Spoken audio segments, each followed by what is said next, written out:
Je crois que je vais réciter une fable. Ce sera la fable d'un homme que j'ai connu. D'un homme, comment dire? Oui, d'un homme, mais distingué. Je veux dire par là que quelque chose le distinguait des hommes ordinaires. Cette chose, c'était sa main gauche. Oh, elle sortait trop de l'ordinaire pour qu'il la sortît volontiers de sa poche, cet homme, sa main.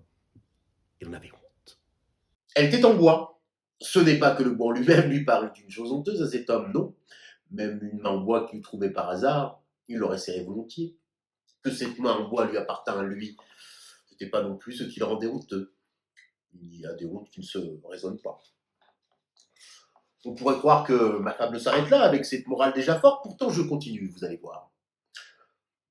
J'ajouterai d'abord que cet homme, sa honte, s'expliquait d'autant moins qu'elle n'était pas seule, sa main gauche, à être en bois. Le bras aussi l'avait en bois, et tout. C'était un homme en bois, un bonhomme en bois. J'aurais dû commencer par là.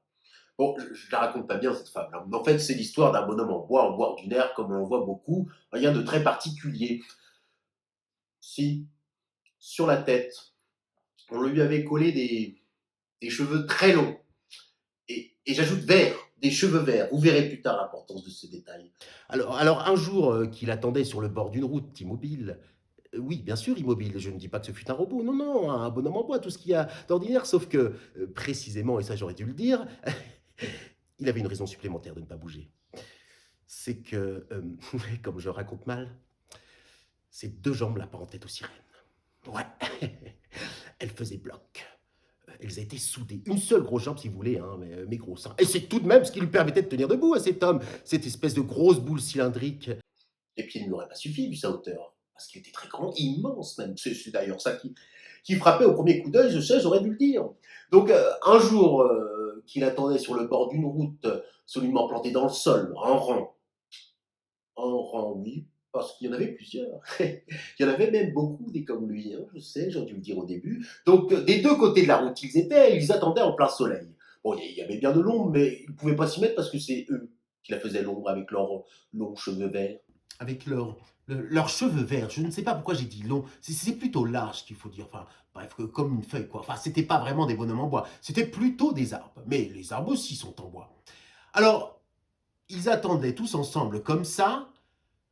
Bon, bon, je sais, je la raconte pas bien cette histoire, mais après tout, une fable est une fable. Et puis, l'important, c'est ce qui est arrivé à ce moment-là. Tout à coup, vous voyez l'enfilade des feuillages verts, n'est-ce pas, des deux côtés du chemin? Tout à coup, tout au bout de l'enfilade, là où les bords ont l'air de se rejoindre à cause de la perspective, n'est-ce pas, et à cause de la couleur verte, on pourrait comparer ça à une bouteille, vu côté cul, n'est-ce pas, à travers son cul, hein, à la bouteille. Hein. Alors, tout à coup, tout au bout du goulot de la bouteille, euh, si ce chemin était un chemin d'eau où il se miraient les arbres, mais oui, c'était un canal, oui, je suis impardonnable, je l'ai oublié. Alors, tout à coup, on entendit boum. Et c'est à ce moment-là que ma fable commence. Ce n'est pas la fable de la bouteille. Oui, bah, oui, écoutez, je ne sais pas comment je m'y suis pris. J'essaye d'être plus net, et puis plus les choses sont nettes, plus c'est moi qui m'embrouille. J'aurais dû le dire carrément, c'était une bouteille. Bien que ce ne soit pas de cette histoire de bouteille que je vais raconter. Non, en fait, ce qui avait fait boum, c'était le bouchon. Et voilà la fable.